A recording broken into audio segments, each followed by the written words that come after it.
Hello everyone and welcome back. So बेटा बहुत ही प्यारा चैप्टर स्टार्ट करे हैं। टाइटल है अपना journey to the end of the earth, जो कि लिखा है तिशानी दोशी जी ने।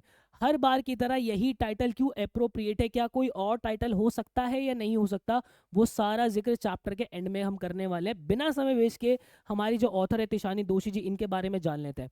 बेटा इन्होंने पोएम्स भी लिखे, इन्होंने चैप्टर्स भी लिखे, प्लस ये एक डांसर भी थी जो कि चेन्नई के अंदर 1975 के अंदर पैदा हुई थी। ध्यान रखना, इनकी जो लिखावट है उसके अंदर इन्होंने जो है एक ह्यूमन की, एक पर्सन की आइडेंटिटी, उसका कल्चर और मेजरली एनवायरनमेंट के ऊपर बहुत ज़्यादा फोकस किया। इनफैक्ट ये जो इनका चैप्टर है journey to the end of the earth, ये भी एनवायरनमेंट के ऊपर ही है। यहाँ पे होता क्या है, हमारी जो तिशानी दोशी जी जो है वो जाती है अंटार्कटिका। अंटार्कटिका मैं आपको बता देता हूँ, अर्थ का जो सबसे साउथ वाला पार्ट है, जो कि सबसे ज़्यादा ठंडा है, वहाँ उसको हम अंटार्कटिका कहते हैं। मैं भी आपको ग्लोब पे दिखा भी दूंगा अगर आपने नहीं देखा तो हमारी तिशानी दोशी जी जो है अंटार्कटिका जाती है और वहां पर जो उनके पर्सनल एक्सपीरियंसेस हैं वो हमारे साथ शेयर करती है। प्लस वो भी बताती है कि ह्यूमंस जो है उनका क्या इम्पैक्ट आ रहा है एनवायरनमेंट के ऊपर। तो ये इन्होंने बहुत जो है क्लोजली जो है चीज़ों को ऑब्जर्व किया, नेचर को ऑब्जर्व किया, और वो सारी चीज़ें हमारे साथ शेयर कर रही हैं। और मैं चैप्टर स्टार्ट करने से पहले आप लोगों को एक बात बता देता हूँ बेटा, प्लैनेट का जो साउथ वाला पार्ट होता है वो ऐसा माना जाता है कि उस प्लैनेट की ओरिजिन होती है। जब हमने चंद्रयान भेजा था तो वो भी साउथ की तरफ भेजा था, सो दैट हमें जो है मेजर इंफॉर्मेशन मिल सके। और एंटार्क्टिका एक ऐसा प्लेस है जहाँ पे कोई टाइम जोन नहीं है। इतना ठंडा है कि वहाँ पे ह्यूमन तो जो है वो सर्वाइव ही नहीं कर सकता। तो वहाँ पे इतना ज़्यादा जो है वो ह्यूमन नहीं जाता, वो प्लेस बहुत ही ज़्यादा अनटच्ड है। और ऐसा कहा जाता है कि क्योंकि उसके अंदर बहुत बड़ी बड़ी बर्फ है, उन बर्फों के अंदर जो है कई सारे कार्बन्स जो है, क्योंकि पहले डायनासोर्स भी हुआ करते थे, पहले काफ़ी बड़ी बड़ी स्पीसीज भी हुआ करती थी, उनके सबके जो कार्बन्स की जो चीज़ें होती हैं वो सब उनके अंदर दबी हुई हैं। और अंटार्कटिका के अंदर जो है वो लगभग लगभग 70 देशों के रिसर्च सेंटर है, और वहाँ कोई टाइम जोन नहीं है। हर एक देश अपना टाइम जोन अपने हिसाब से जो है वो रिसर्च करता है। और ऐसी एक पॉलिसी बनी हुई है कि अगर कोई देश कुछ भी फाइंड आउट करता है तो उसको सारे देशों के साथ जो है वो शेयर करना पड़ेगा। तो अंटार्कटिका के ऊपर कोई भी कंट्री क्लेम नहीं करती कि ये हमारा है। अंटार्कटिका फ्री है, इतना प्यारा जो है वो जगह है, बिल्कुल अनटच जो है वो जगह है बेटा। ठीक है, तो ऐसी जगह पे हमारी तिशानी दोशी जी जो है वो जाती है। अब उसके बाद मैं मेन कैरेक्टर्स की बात कर लेता हूँ। सबसे पहले हमारी जो दोशी जी जो है वही इस चैप्टर की नरेटर है, वही सारी चीज़ें एक्सप्लेन हमें कर रही होंगी। देन उसके बाद एक है हमारे जेफ ग्रीन। जेफ ग्रीन कौन है बेटा, एक प्रोग्राम चलता है, उस प्रोग्राम का नाम क्या है, स्टूडेंट्स ऑन आइस। ठीक है, इस प्रोग्राम के लीडर हैं। इस प्रोग्राम के अंदर होता क्या है, जेफ ग्रीन जो है वो हर साल कुछ स्टूडेंट्स को अंटार्कटिका की तरफ लेके जाते हैं, क्योंकि जेफ ग्रीन का ऐसा मानना है कि जो स्टूडेंट्स होते हैं यही इन फ्यूचर में जाके एक पॉलिसी मेकर्स बनते हैं, डिसीजन मेकर्स बनते हैं। तो अगर बचपन से इनका रुझान एनवायरनमेंट की तरफ आ जाए, एनवायरनमेंट से प्यार करना शुरू कर दे, तो फ्यूचर के अंदर ये एनवायरनमेंट को बचाने के लिए एक अच्छी पॉलिसीज जो है वो आगे बनाएंगे। तो जेफ ग्रीन जो है इस प्रोग्राम को लीड करते हैं, हर साल लेके जाते हैं, और तिशानी दोशी जी भी जो है इनके साथ इस प्रोग्राम के अंदर जाती हैं। ठीक है, देन उसके बाद जो है जिक्र कुछ स्टूडेंट्स का भी इसके अंदर हो रखा है, ऑब्वियसली क्योंकि स्टूडेंट्स के साथ गई हैं। देन एक है यहाँ इसके अंदर शकेल्स्की। शकेल्स्की कौन है बेटा, जो कैप्टन है शिप के। ठीक है, तो ये मेजर कैरेक्टर्स आपको जो है ध्यान रखना है। सारी बातें जो है वो हमारी तिशानी दोशी जी ही जो है वो नरेट कर रही होंगी। देन उसके बाद अगर मैं इस चैप्टर की थीम की बात करता हूँ, तो ये जो चैप्टर है बेटा ये डिस्कस करता है प्रॉब्लम्स, वो सारी दिक्कतें जो नेचर्स के साथ ह्यूमंस जो है उन्होंने कर रखा है, जो तबाही हमने नेचर के साथ मचा रखी है, वो सारी प्रॉब्लम्स जो है वो ये चैप्टर डिस्कस करता है। प्लस हमें ये भी बताता है कि हम जो यंग पीपल है हम कैसे टाइम स्पेंड कर सकते हैं, हम कैसे इस नेचर को जो है बचा सकते हैं। ठीक है, जाते जाते बेटा चैप्टर स्टार्ट करने से पहले मैं एक कोट आपको देता हूँ, क्योंकि मेरा ऐसा मानना है जब आप कोट अपने आंसर्स के अंदर लिखते हो तो आपके आंसर्स बहुत प्रेजेंटेबल बनते हैं। वो कोट क्या है, we do not inherit the earth from our ancestors. हमें लगता है ना कि हमने हमारे पूर्वजों से हमारी धरती जो है वो ली है। ना ना ना, हमें हमारे पूर्वजों ने धरती नहीं दी बेटा। जो हमारी फ्यूचर जनरेशन है ना, जो हमारे फ्यूचर के बच्चे हैं, हमने उनसे जो है वो चीज़ों को उधार लिया है, बोरो किया है। ध्यान रखना, जो रिसोर्सेज की तबाही हम अब मचा रहे हैं, पानी बहता जा रहा है, इतना ज़्यादा पोल्यूशन हम कर रहे हैं, हम हमारी आगे आने वाली जनरेशन्स के लिए ना हम तबाही मचा रहे हैं, उनके लिए कुछ छोड़ेंगे नहीं। तो यहाँ पे हमने एंसेस्टर से जो है हमें इनहेरिट नहीं कर की धरती, हम तो हमारे जो फ्यूचर जनरेशन है उनसे बोरो की, उनसे उधार ली हुई है। तो ये कोड जब आप अपने आंसर्स के अंदर डालोगे, यकीन मानो बहुत वजन आएगा आंसर्स के अंदर, एग्जामिनर मजबूर हो जाता है आपको नंबर देने पे। तो चलिए बेटा अब जरा चैप्टर की प्रॉपर स्टार्टिंग करते हैं। क्या लिखा हुआ है, क्या लिखा हुआ है कि अर्ली दिस एंड, अब हमारी नरेटर जो तिशानी दोशी जी है वो बता रही है कि इस ईयर की स्टार्टिंग के अंदर मैं जो है एक रशियन रिसर्च वेसल पे गए जिसका नाम था अकेडमिक शोकेल्स्की। ठीक है, ऐसे समझ लो कि एक शिप है जिसका नाम है अकेडमिक शोकेल्स्की। उसके अंदर बैठ के जो है हमारी तिशानी दोषी जी जो जाती है वो कहाँ जाती है, बहुत ही ठंडे, बहुत ही ड्राइएस्ट और विंडेस्ट कॉन्टिनेंट, मतलब कि ये लगा लो बहुत ही ज्यादा यहाँ पे हवाएं बहुत ज्यादा चलती है और इतना ज्यादा ठंडा। इनफैक्ट अगर आप चाहो तो आप देख सकते हो यूट्यूब पे रिसेंटली अभी एक पर्सन है साइकिल बाबा जो कि अभी जो है वो अंटार्कटिका की तरफ गए हैं। आप देखोगे कि ड्रैक पैसेज जब आता है ना तो बहुत ज्यादा लहरें वहां पर होती है। तो अंटार्कटिका पहुंचना जो कि कहाँ पर है, यहाँ पर है, ये वाला जो एरिया है बेटा ये अपना अंटार्कटिका है और ये रहा अपना इंडिया। तो ये इंडिया से अंटार्कटिका आती है, ठीक है, जो कि रशियन रिसर्च वेसल्स के अंदर, वेसल के अंदर मतलब कि शिप के अंदर बैठकर आती है। ऑब्वियसली रशिया के थ्रू ये होती हुई आई होंगी, ठीक है। तो ये कहाँ आती है, अंटार्कटिका आती है। वो ये कहती है कि जो उनकी जर्नी है वो 13.0 डिग्री नॉर्थ है इक्वेटर के। अब मैं आपको बताता हूँ ये अपना इक्वेटर है। इन्होंने थोड़ा सा जो है जोग्राफिकली टर्म्स को इस्तेमाल किया हुआ है इस चैप्टर के अंदर एक्सप्लेन करने के लिए।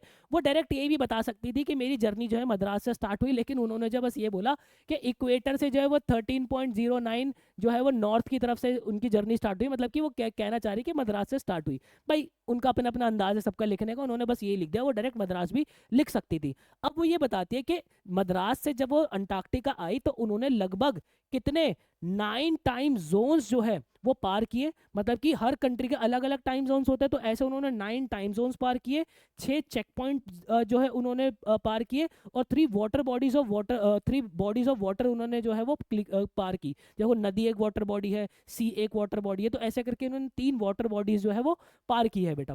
देन उसके बाद वो क्या कहते हैं कि by the time I finally arrived in Antarctica I have been travelling for more than 100 hours. वो कह रही कि 100 घंटे की जर्नी थी मेरी मद्रास से लेके अंटार्कटिका, जिस जो कि कुछ जर्नी उन्होंने कार से की, कुछ प्लेन से की और कुछ उन्होंने शिप के अंदर की। फिर वो ये कहती है कि जब वो अंटार्कटिका आती है उनको चारों तरफ जो है वो वाइट लैंड दिखती है, बिल्कुल वाइट वाइट सब कुछ उन्हें दिखता है और एंडलेस ब्लू हॉराइजन उन्हें दिखता है। एंडलेस ब्लू हॉराइजन का मतलब क्या हो गया, देखो भाई अगर मैं दिल्ली की बात करूं, हमारे आसपास के एरिया की बात करूं, हमें हमारा एनवायरनमेंट उतना साफ दिखता नहीं है, बट क्योंकि अंटार्कटिका के अंदर ह्यूमंस नहीं है, पोल्यूशन नहीं है, वहाँ पे चीज़ें बहुत क्लियर हमें जो है वो दिखाई देती है। तो बादल बिल्कुल ब्लू, होराइजन क्या होता है मैं आपको बताता हूँ, क्योंकि देखो अर्थ अपनी ऐसे कर्व होती है ना बेटा, तो एक ऐसा पॉइंट हम भाई आंखों से तो इनफाइनाइट दूर देखते हैं, तो आंखों से देखते जब हमें एक ऐसा पॉइंट दिखता है जहाँ पे ये अपना स्काई और अपनी जो अर्थ है ये एक पॉइंट पे आके मिल रही होती है, उसको बोलते हैं हम होराइजन। ठीक है, तो ये जो अपना होराइजन होता है वो बिल्कुल ही ब्लू उसे जो है वो दिखाई देता है, हर तरफ बिल्कुल वाइट ही वाइट सारी चीजें हैं।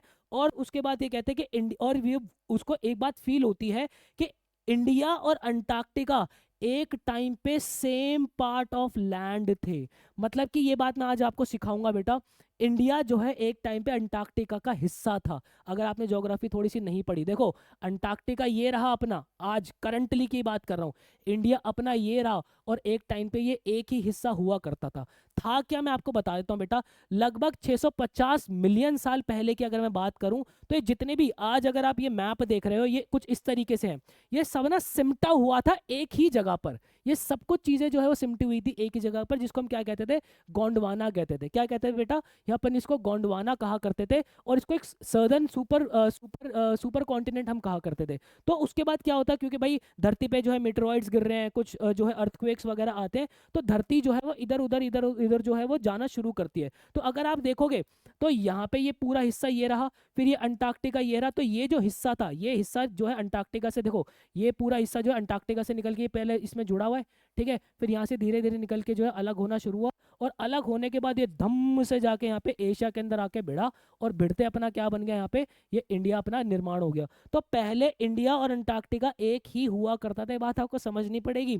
और जब ये पूरा गोंडवाना हुआ करता था बेटा, तो उस टाइम पे जो क्लाइमेट था यहाँ का वो थोड़ा गर्म हुआ करता था, जहाँ पे काफी सारे जो है फ्लोरा और फोना मतलब कि एनिमल्स जो है अलग तरीके के हुआ करते थे, प्लांट्स जो है कुछ अलग तरीके का हुआ करते थे। बट अब अर्थ ने कुछ ऐसा चेंज ले लिया है कि जो अपना अंटार्कटिका है बेटा, ये अंटार्कटिका बहुत ज्यादा ठंडा हो गया है। वो चेंज कैसा हुआ है कि यहाँ पे पता है क्या आ गया, यहाँ पे आ गया एक ड्रैग पैसेज मतलब पानी इतनी तेजी से इस तरीके से फ्लो करता है, यहाँ पे इस डायरेक्शन के अंदर ऐसे फ्लो करता है कि अंटार्कटिका जो है ना वो नीचे ही दब गया है, मतलब कि नीचे की तरफ ही रह गया है, और ये ऊपर की तरफ जो है इस ड्रैग पैसेज की वजह से आ नहीं पाता, जिस वजह से पूरा जो है वो ठंडा रहने लगा है। अब नेचर अपने हिसाब से चीज़ों को एडजस्ट करता है बेटा, इसके पीछे भी जो है कुछ ना कुछ कारण जरूर होगा, जो कि अपने ऑब्वियसली जो साइंटिस्ट है वो ढूंढते रहते ही हैं, उसको जो है समझते रहते ही हैं। तो ये था बेटा अपना प्रॉपर पूरा गोंडवाना, और यहाँ पे ये कह रहे हैं कि गोंडवाना जो है वो लगभग 500 मिलियन साल तक रहा। फिर उसके बाद मिटेरॉइड्स वगैरह गिरे, तो जो हमारे डायनासोर से सब जो है डिसअपियर हो गए, और उसके बाद सेपरेट कॉन्टिनेंट्स अपने जो है वो बन गए, सारे कॉन्टिनेंट जो सेपरेट सेपरेट हो गए, जो कि आज अपन उनको रिकॉग्नाइज करते हैं, उनको जो है वो जानते हैं। ठीक है, फिर उसके बाद क्या कहते हैं कि आज जब मैं अंटार्कटिका पहुंची हूँ, visiting Antarctica today means being a part of long history, ऐसा लगता है कि मैं एक लंबे इतिहास का हिस्सा बन चुकी हूँ। क्योंकि जब आप अंटार्कटिका पहुंचोगे, कभी देखोगे, तो आपको लगेगा कि यार ये नेचर भाई कितनी कमाल की चीज़ है, यहाँ पे छोटी छोटी चीज़ें आपस के अंदर जो है वो लिंक्ड है। तो उनको ये फील हो रहा है कि ऐसा लग रहा है कि मैं एक लंबे इतिहास का जो है वो हिस्सा बन चुकी हूँ।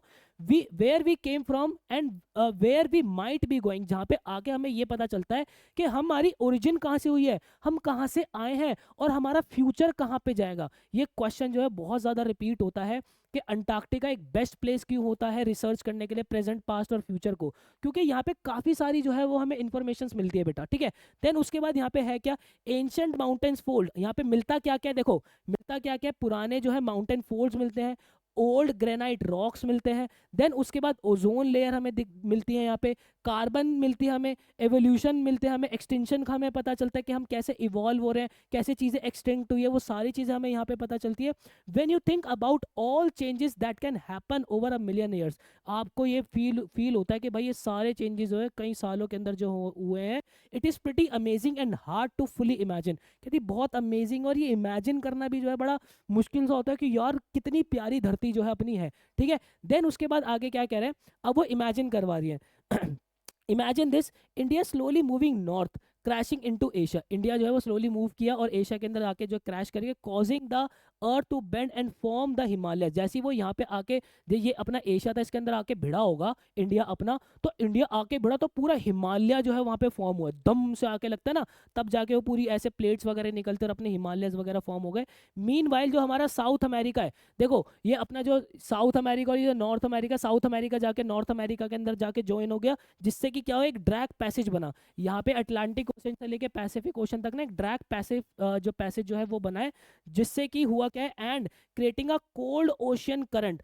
इसके अंदर क्या है, कोल्ड ओशन करंट जो है वो दौड़ता है। देखो पानी का भी ना एक करंट होता है, एक होता है हॉट करंट, होता है कोल्ड करंट होता है, जिसकी तरफ से जो कोल्ड करंट होता है वो हॉट करंट की तरफ भागता है, तो पानी का जो है वो फ्लो उसी से बनता है। वो सारी जोग्राफिकल टर्म्स है, मैं उतना जोग्राफी के अंदर तो नहीं जाना जाता, बट इतना जान लो कि समुद्र के अंदर कुछ हॉट करंट्स होते हैं, कुछ कोल्ड करंट्स होते हैं, जिसकी वजह से पानी का बहाव जो है वो बनता है बेटा। तो ऐसी यहाँ पे एक ड्रैग पैसेज जो है वो बना हुआ है, कीप्स अंटार्कटिका फ्रीज, जिसकी वजह से अंटार्कटिका जो है अपना फ्रीज रहता है, खाली रहता है, और धरती से जो है वो बहुत ज्यादा फार्देस्ट पॉइंट जो बन जाता है अपना अंटार्कटिका। ये रहा बेटा अपना अंटार्कटिका। ठीक है, फिर उसके बाद क्या कहते हैं, as someone from South India, क्योंकि हमारी जो तिशानी जो है मद्रास से है, ठीक है, और चेन्नई में पैदा हुए, कह रही कि मेरे जैसे जो कि साउथ इंडियन से, साउथ इंडिया से, जिसको हमेशा से सन ही पसंद है, ठीक है, उसने 2 हफ्ते जो है यहाँ पे एक ऐसे प्लेस पे जो है वो फील किया जहाँ पे धरती की 90% आइस है, धरती की 90% आइस जो है ना वो अंटार्कटिका के अंदर ही है बेटा। और ये ऐसा लगता है कि बहुत ही बड़ा शौक है, सिर्फ उसकी बॉडी के लिए नहीं, उसके दिमाग के लिए भी, क्योंकि ऑब्वियस सी बात है एक ऐसे नए एनवायरनमेंट के अंदर एडजस्ट करना जो है वो थोड़ा सा मुश्किल हो जाता है। कहता है it is like a stepping stone into huge ping pong ball. कह रहा है ऐसा लग रहा है जैसे कि मैं किसी एक पिंग पोंग बॉल के अंदर आके जो है वो आ गई हूँ। पिंग पोंग बॉल कौन सी होती है बेटा, जिसको ऐसे टप्पा मारते हो एकदम से ऊपर जाती है, तो एक वाइट कलर की बॉल, क्योंकि उन्हें चारों तरफ जो है वो वाइट बर्फ बर्फ ही दिख रही है, तो वो कह रही कि हर तरफ जो है वो वाइट बर्फ ही, ऐसा लग रहा है कि इधर भी जो है सब कुछ वैसा ही है, इधर भी सब कुछ वैसा ही है, तो मैं एक बॉल के अंदर जो है वो आ गई हूँ। क्योंकि बॉल कैसी होती है, प्रॉपर पूरी ऐसी कर्व सी होती है, ठीक है, जहाँ पर जो है कोई भी ह्यूमन लाइफ के साइन नहीं है, कोई भी ट्रीज नहीं है, कोई भी बिलबोर्ड्स नहीं है, कोई बिल्डिंग नहीं है। In a place like this you lose all sense of time and place. ठीक है, आपको जो है सारे समय की, सारी जगहों की जो सेंसेस होती है वो आप ऐसी जगह पे आके बिल्कुल खो देते हो। ठीक है, फिर उसके बाद क्या कह रहे हैं कि यहाँ पे जो है the size of things are ranges from tiny insects to giant creatures. कह रहे यहाँ पे छोटी से लेके बड़े बड़े जानवर है, कह रहे little birds to huge blue whales. कह रहे छोटे छोटे कीट से लेके जो है वो बड़ी बड़ी वेल्स, ब्लू वेल्स भी है, और ब्लू वेल बहुत बड़ा जानवर होता है बेटा। And icebergs as big as countries. वो कह रहे जो आइसबर्ग्स है ना, मतलब कि जो बड़ी बड़ी आइस की चट्टाने हैं वो इतनी बड़ी है कि पूरी पूरी कंट्री साइज जितनी है। वो कह रहे कि जो लार्जेस्ट आज तक रिकॉर्ड हुई है वो बेल्जियम की जितनी साइज की रिकॉर्ड हुई है, मतलब जितना बड़ा अपना बेल्जियम है उतना बड़ा जो है वो पूरा एक आइसबर्ग जो आज तक रिकॉर्ड हुआ है। The day feels endless in the strange 24 hours day light. जो कह रहे जो डे है ना वो बड़ा स्ट्रेंज लगता है, 24 घंटे यहाँ पे जो है वो रहते हैं, सूरज की किरणें होते हैं। देखो मैं आपको बताता हूँ, सर गर्मी के अंदर यहाँ पे क्या होता है, यहाँ पे 4 महीने 5 महीने प्रॉपर धूप ही निकलती है, यहाँ पे रात आती ही नहीं है। और बाकी के जो 4 5 महीने होते हैं यहाँ पे सूरज निकलता ही नहीं है ठंड के टाइम पे, यहाँ पे रात ही रहती है। तो समझ रहे हो, तो क्योंकि ये जो है समर्स के टाइम के अंदर गई है तो यहाँ पे 24 घंटे जो है वो सूरज निकलता ही है। ठीक है, तो जो कि अंटार्कटिक के ओशन के अंटार्कटिक के जो समर्स के अंदर जो है वो 24 घंटे डे लाइट रहती है, with deep silence broken only by the sound of avalanches और chunks of I breaking ice. वो कह रही है कि यहाँ पे जो साउंड, यहाँ पे इतनी शांति है कि यहाँ पे साउंड जब आती है ना तो साउंड सिर्फ उसी की आती है जब कोई एवलांच आ जाता है, कोई जो ग्लेशियर्स के अंदर से बर्फ टूट के एकदम से पानी में ठक करके गिरती है ना, तो वो साउंड जो है वो आती है। ठीक है, being here makes you think about the earth's long history. कहते हैं यहाँ पे आना जो है आपको धरती के इतिहास के बारे में जो है वो मजबूर कर देता है, आप सोचो, आप नेचर के जो है वो करीब आ जाओ। तो यहाँ पे वो कह रहे हैं and it is a reminder that for humans the future does not look great. और ये एक रिमाइंडर है ह्यूमंस के लिए कि जो फ्यूचर है ना हमारा वो अच्छा नहीं है, हमें धरती को बचाना पड़ेगा, हमें नेचर के लिए बहुत कुछ करना पड़ेगा, वरना यकीन मानो एक दिन हम सब बर्बाद हो जाएंगे, नेचर हमें जो है वो बर्बाद कर देगा क्योंकि हम नेचर को बर्बाद कर रहे हैं। अब उसके बाद आगे जो है उन्होंने ह्यूमन के इम्पैक्ट्स जो नेचर पे पड़े हैं उसके बारे में जिक्र किया हुआ है। उन्होंने क्या बोला है कि ह्यूमन सिविलाइजेशन जो है वो लगभग 12,000 साल पुरानी ही है। मतलब कि अगर अर्थ के कंपैरिजन में बात करोगे तो ये ऐसे ही है कि धरती का सिर्फ 1 सेकंड, ठीक है, which is just tiny movement for earth long history. Earth के कंपैरिजन में वो जस्ट अर्थ का एक छोटा सा हिस्सा ही है। In that short time we have made big impact. कह रहे इतने छोटे से समय में हमने धरती के ऊपर बहुत ही बड़ा इम्पैक्ट मार दिया है। हमने जो है बड़ी बड़ी बिल्डिंगें बना दी है, टाउन बना दी, सिटी बना दी, मैसिव मेगा सिटीज बना दी। As our population has grown we have had to compete with the other species for limited resources। वहाँ पे उन्होंने बहुत ही इंपॉर्टेंट बात कही है कि जैसे जैसे हमारी पॉपुलेशन बढ़ती जा रही है ना, हम लड़ाई लड़ रहे हैं। जो देखो रिसोर्सेज तो लिमिटेड है, हमारे पास जो रिसोर्सेज है, हमारे जानवर जो है वो भी वही रिसोर्सेज यूज करते हैं, हम उनसे लड़ रहे हैं, उनसे compete कर रहे हैं कि हमें दो ये रिसोर्सेज, हमें दो ये रिसोर्सेज। और रिसोर्सेज धरती ने सबके लिए दिए हुए हैं। तो कह रहे हैं कि इतने से समय के अंदर हमने ये सारी चीजें जो है कर दी, इतना बर्बाद हमने धरती को कर दिया है। At the same time burning fossil fuels without control has created a layer of carbon dioxide around the planet। कह रहे जो हम फॉसिल फ्यूल्स को जलाए जा रहे हैं ना, कार्बन डाइऑक्साइड की लेयर जो है वो धरती के आसपास पूरे चारों ओर जो बन गई है, जिससे हुआ क्या है, धरती का जो टेम्परेचर है, एवरेज टेम्परेचर, वो थोड़ा बढ़ गया है। इनफैक्ट ये बात तो आप फील भी करोगे बेटा कि अगर मैं बात करूं पहले के कंपैरिजन में अब समर्स के टाइम पे बहुत ज़्यादा गर्मी जो है पड़ने लगी है। इनफैक्ट दिल्ली जैसे एरियाज के अंदर अगर आप देखोगे तो यहाँ पे तो एसी तक फट जाते हैं। काफ़ी सारी रील्स जो है, काफ़ी सारी वीडियोस आपने जो है वायरल होती हुई देखी होगी कि एसी फटना शुरू हो गए। तो सोचो आप किस लेवल पे गर्मी जो है वो जाती जा रही है। और वो गर्मी जा क्यों रही है, हमारी वजह से। हम लोग एनवायरनमेंट को इतना खोखला करते जा रहे हैं, हम खोदे जा रहे हैं एक तो एनवायरनमेंट को, ट्रीज वगैरह सब काटे जा रहे हैं, जिसकी वजह से जो है और फॉसिल फ्यूल्स बहुत बुरी तरीके से जला रहे हैं, जिस वजह से एवरेज टेम्परेचर जो है वो बढ़ चुका है धरती का। फिर उसके बाद यहाँ पे अगेन इस पैराग्राफ से जो है मेजर क्वेश्चन बनते हैं। देखो मैंने लिख भी दिया, why Antarctica is the perfect place for the earth past present and future. Earth का पास्ट जानना हो, प्रेजेंट जानना हो, फ्यूचर जानना हो, अंटार्कटिका ही क्यों एक बेस्ट प्लेस होता है। तो समझना। और लास्ट ईयर भी यहाँ से क्वेश्चन आया था बेटा, जो क्लाइमेट चेंज जो है एक बड़ा ही और मोस्ट डिबेटेड एनवायरमेंटल इशू रहा है। मतलब कि कमरे के अंदर बैठ के एनवायरनमेंट के ऊपर चर्चा करना, देख रहे हो एसी चला रखा है और एनवायरनमेंट के ऊपर चर्चा कर रहे हैं कि हमें तो एनवायरनमेंट को बचाना चाहिए, हम एनवायरनमेंट को खोखला कर रहे हैं। ये सब करना बहुत आसान है, ध्यान रखना बहुत ही ज्यादा आसान है। और ये बड़ा ही एक डिबेटेड पॉइंट जो है इन दिनों रहा है, मतलब अब रहता ही है कि एनवायरनमेंट को ये सब करना, ये बहुत ज्यादा एनवायरनमेंट डिबेटिंग का इशू रहा है। Will the West Antarctic ice sheet melt completely. अब यहाँ पे हमारी तेशानी जी जो ये बोल रही है, जो वेस्ट अंटार्कटिक है उसकी जो आइस शीट है क्या वो एक दिन कंप्लीटली मेल्ट कर जाएगी। क्योंकि यकीन मानो ये जो शीट है ना अंटार्कटिका के अंदर, ये बहुत तेजी से मेल्ट कर रही है, बहुत तेजी से पिघल रही है। और अगर ये तेजी से पिघल गई ना तो जो पानी का लेवल है, पानी का जो स्तर है वो बहुत ज़्यादा बढ़ जाएगा। और पानी का स्तर बढ़ते ही ये जो कंट्रीज है ना बेटा, ये जो कंट्रीज है ये तो वैसे ही डूब जाएंगी। यकीन माना इतना पानी का लेवल बढ़ जाएगा।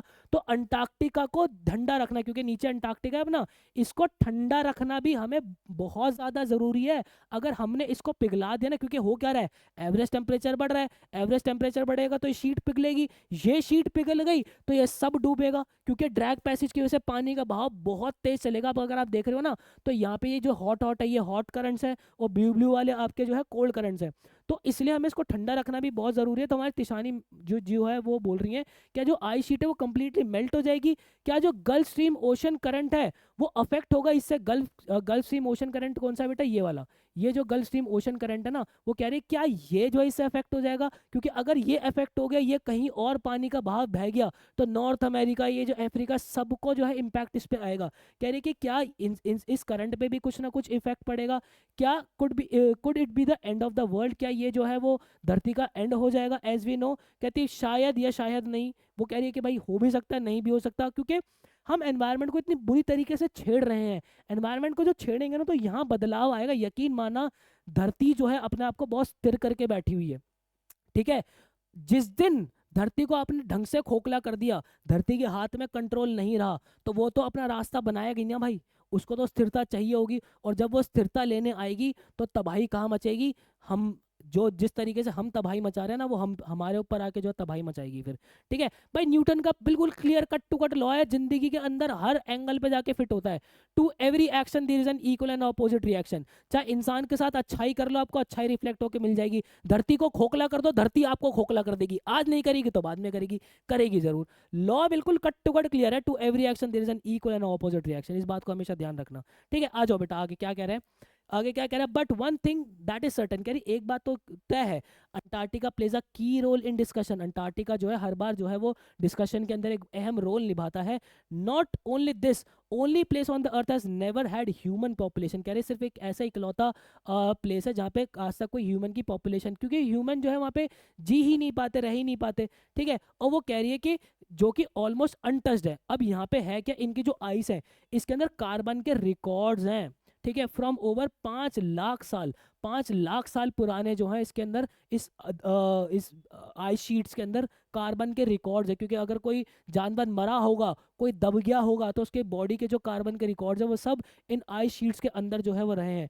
If we want to understand earth past, अगर हमें धरती का पास्ट जानना है, प्रेजेंट जानना और फ्यूचर जानना है, तो अंटार्कटिका ही एक इकलौता ऐसा प्लेस बनता है। तो इसलिए ये सारी बात हमें जो है लिखनी पड़ेगी कि धरती का जो है वो प्रेजेंट पास्ट और फ्यूचर अगर हमें जानना है तो अंटार्कटिका क्यों बेस्ट प्लेस है, ठीक है। देन उसके बाद आगे क्या कह रहे हैं कि एक अब उसके प्रोग्राम के बारे में चैप्टर के अंदर बता रही हैं कि भाई the program I was working with on the Shokalskiy called students on ice. इस प्रोग्राम का नाम क्या था, स्टूडेंट्स ऑन आइस था। Aims to do exactly this. वो क्या करता था, हाई स्कूल के जो बच्चे होते थे उनको जो है अंटार्कटिका की तरफ लेके जाते थे, और उन्हें जो है वो एजुकेशनल एक्सपीरियंसेस जो है एनवायरनमेंट के बारे में देते थे, ताकि उनकी जो है वो एक डीपर अंडरस्टैंडिंग हमारे प्लानट के थ्रू जो है बन सके, और हमारे प्लानट को, एनवायरनमेंट को जो है रिस्पेक्ट करना सीख सके, ठीक है। वो कह रहे हैं कि ये जो प्रोग्राम है वो लगभग 6 साल से जो है वो चल रहा है। पहले जो, और इसको जो है वो कैनेडियन एक पर्सन थे जो जेफ ग्रीन, जो कि उसको लीड करते थे। कहते थे कि पहले जेफ ग्रीन का मानना था कि पहले वो जो है वो जो फेमस सेलिब्रिटीज़ होते थे उनको लेके जाते थे, लेकिन उन्होंने ये देखा कि जो सेलिब्रिटीज़ है ना वो वापस से आके उतना योगदान नहीं देते। भाई जेफ ग्रीन का ये मानना था कि मैं अगर तुम्हें अंटार्कटिका लेकर जा रहा हूँ तो तुम वापस से आके फिर इसका प्रचार करो, इसके बारे में लोगों को बताओ, एनवायरनमेंट को कैसे बचाना है लोगों को बताओ। लेकिन जो लोग होते थे पहले सेलिब्रिटीज़ वगैरह, वो चले तो जाते थे बट इतना योगदान नहीं देते थे। फिर इन्होंने ये सोचा कि जो हमारे स्टूडेंट्स हैं मैं उनको लेके जाऊँगा, ताकि इन फ्यूचर जब वो एक अच्छे पॉलिसी मेकर्स बने तो वो एक अच्छा डिसीजन आगे जरूर ले, ठीक है। वो कह रहे हैं कि celebrities and wealthy tourist on trips could not give in a limited way. वो बहुत ही लिमिटेड वे के अंदर योगदान दे पाते थे। स्टूडेंट ऑन आइस ही focuses on giving the future generation the chance to make a real difference. इसलिए उन्होंने जो है बच्चों को चांस दिया ताकि वो इन फ्यूचर जाके रियल डिफरेंस बना सके। ठीक है, ये बात आपको समझ में आ गई। स्टूडेंट ऑन आइस प्रोग्राम क्या था, ये बात समझ में आ गई। जेफ ग्रीन क्या था, ये बात समझ में आ गई। वो बच्चों को क्यों लेके जाते थे, ये बात समझ में आ गई। उन्होंने वो अब सेलिब्रिटीज़ को क्यों नहीं लेके जा रहे, ये बात हमें समझ में आ गई। देन उसके बाद जो है ये प्रोग्राम एक बहुत ही बड़ी सक्सेस है। क्यों है इस बात को समझना, यहाँ से भी क्वेश्चन आता है। The reason the programme has been so successful because it is impossible to go anywhere near the South Pole and not be affected by it. वो कह रहे हैं ये इसलिए सक्सेसफुल है कि हो ही नहीं सकता कि आप साउथ पोल की तरफ जाओ और वो आपको इफेक्ट ना करे। मतलब आपको एनवायरनमेंट ना अपने अंदर मोह लेगा, आपको इतना ज़्यादा प्यार हो जाएगा एनवायरनमेंट से कि यार कितनी प्यारी चीज़ है नेचर हमारी, हमें इसको बचाना चाहिए। तो इसलिए वो कह रही है कि ये इसलिए सक्सेसफुल होता था कि भाई बच्चे जब साउथ पोल पे जाते तो बहुत ज़्यादा अफेक्ट होते थे इससे। इन Antarctica everything is so unique. Antarctica के अंदर सब कुछ बहुत यूनिक है, सब कुछ बहुत ही ज़्यादा अनटच्ड है। The experience is not just about learning but about feeling the environment and understanding its importance in first hand. वो कह रहे हैं कि ये जो एक्सपीरियंस है ये सिर्फ सीखने का नहीं है, बल्कि वो जो फीलिंग एनवायरमेंट से हम लेते हैं, उस एनवायरमेंट को जो बिल्कुल एक्सपीरियंस करते हैं क्लोजली, वो बहुत प्यारी फीलिंग यहाँ पे जो हमें आती है। It is a place where people truly connect with the nature. वो कह रही है कि एक ऐसा प्लेस है जहाँ से हम इंसान जो है वो प्रॉपर नेचर से कनेक्ट हो पाता है। ठीक है, चलो देन उसके बाद अब वो बताते हैं कि अंटार्कटिका जो है वो इसके अंदर बहुत ही सिंपल एनवायरनमेंट है और इसके अंदर जो काफ़ी सारी स्पीशीज है। ठीक है, अब वो ये बताते हैं कि is a perfect place to study. अभी देखो वही बोला ना कि अंटार्कटिका क्यों परफेक्ट प्लेस होता है अपना प्रेजेंट पास्ट फ्यूचर जानने के लिए। आप वहाँ पे ये बात भी लिख सकते हो कि यहाँ पे जो स्मॉल चेंजेस होते हैं ना नेचर के अंदर, वो बड़े इफेक्ट्स जो है वो लेकर आते हैं। इस बात पे ध्यान रखना, यहाँ से क्वेश्चन हमेशा से बन सकता है कि आपका क्या मानना है कि जो स्मॉल चेंजेस होते हैं नेचर के अंदर वो बड़े इंपैक्ट कैसे लाते हैं। तो आप एग्जाम्पल ले सकते हो कि तिशानी दोशी जी ने हमें बताया था एक पौधे के बारे में जिसका नाम था फाइटोप्लैंक्टन। क्या बोलते हैं इसको, फाइटोप्लैंक्टन बोलते हैं। ध्यान रखना बेटा, फाइटोप्लैंक्टन एक ग्रीन कलर की ना एल्गाई होती है। ठीक है, एक काई तरीके की होती है जिसको हमारे अंटार्कटिका के अंदर जितनी भी मछलियां वगैरह होती है, मतलब कि हमारी जो समुद्री जो जीव होते हैं वो उसको खा के अपना जो है वो अपना जीवन जीते हैं। ठीक है, और उन मछली वगैरह को जो बाकी के बर्ड्स पेंगुइन्स वगैरह ये सारे लोग जो है वो खाते हैं। तो इस तरीके से एक पूरी चेन जो है वो बनी हुई है। अब होगा क्या कि भाई ये जो फाइटोप्लैंक्टन है ये कैसे करता है, ये अपना करता है फोटोसिंथेसिस। ठीक है, ये अपना फोटोसिंथेसिस करना। ध्यान रखना जितना भी पूरा सदर्न ओशन है, अपना सदर्न ओशन की जो फूड चेन है वो इस फाइटोप्लैंक्टन के ऊपर डिपेंड करती है, क्योंकि जितने भी जीव होते हैं हमारे समुद्र के वो इस फाइटोप्लैंक्टन को खाते हैं। ये जो करता है फोटोसिंथेसिस, मतलब कि सनलाइट लेता है, सनलाइट से अपनी एनर्जी वगैरह बना के अपने को जो है एनर्जी देता है। फिर इस फाइटोप्लैंक्टन को जो है वो समुद्री जीव खाते हैं, फिर समुद्री जीव को जो है वो बाकी बड़े बड़े जानवर जो है खाते हैं। इस तरीके की फूड चेन बनी हुई है। और जिस तरीके से धरती का जो अपना क्या कहते हैं टेम्परेचर जो है वो राइज कर रहा है, उससे होगा क्या कि जो फाइटोप्लैंक्टन है ये खत्म हो जाएंगे।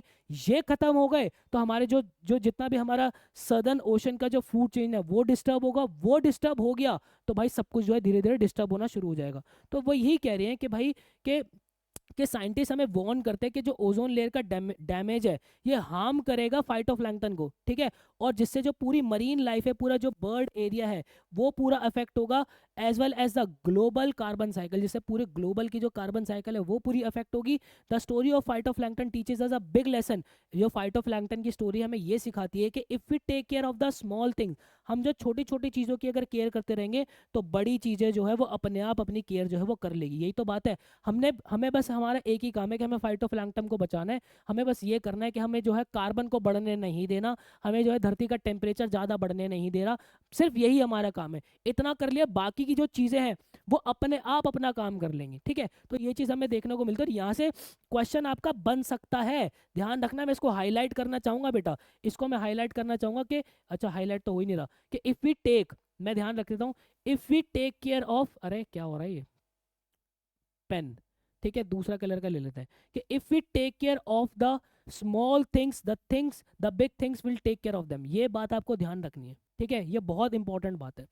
ठीक है, आगे चलते हैं। आगे क्या कह रहे हैं, फिर उनको बोला गया कि आप जो है गैंग प्लैंक से नीचे आ जाओ। गैंग प्लैंक क्या होता है, इस तरीके की जो सीढ़ी होती है ना, वो कह रहे हैं कि गैंग प्लैंक से आप जो है वो लोग सब नीचे आ जाओ। और उन सब ने क्या बोला था कि वो जो है 52 लोग थे, 52 लोग थे जिन्होंने गोटेक्स जैकेट्स पहनी हुई थी। कुछ एक जैकेट्स होते हैं जो कि आपको वार्म रखती होंगी, कुछ टाइप की जैकेट्स होती हैं। ठीक है, और उन्होंने सनग्लास पहने हुए थे जो कि जो है वो सफ़ेद बिल्कुल जो है एक आइस के ऊपर वॉक कर रहे थे। और वो कह रहे थे कि उनके पैरों के नीचे एक थिक लेयर ऑफ आइस तो थी, लेकिन उसके नीचे जो है वो लगभग लगभग जो है क्या कहते हैं 180 मीटर जो है वो सॉल्ट वाटर था। मतलब कि ये लगा लो कि एक एक समुद्र है पूरा, उसके ऊपर 1 मीटर की जो है बर्फ है, ठीक है, पूरे 1 मीटर की बर्फ है, और उस बर्फ के नीचे पूरा गहरा समुद्र है। मतलब कि इतना, मतलब समझ रहे हो कि भाई कैसे वो सब लोग सब जो है वॉक कर रहे होंगे, ठीक है। और उनके आसपास क्या था, क्रैब ईटर सील्स थी, मतलब कि सील्स जो कि क्रैब्स वगैरह ये सब खाती हैं, जो कि आइस फ्लोर पर रेस्ट कर रही थी, बिल्कुल मस्त अपना वहाँ पे जो है इंजॉय कर रही थी। Just like relaxing,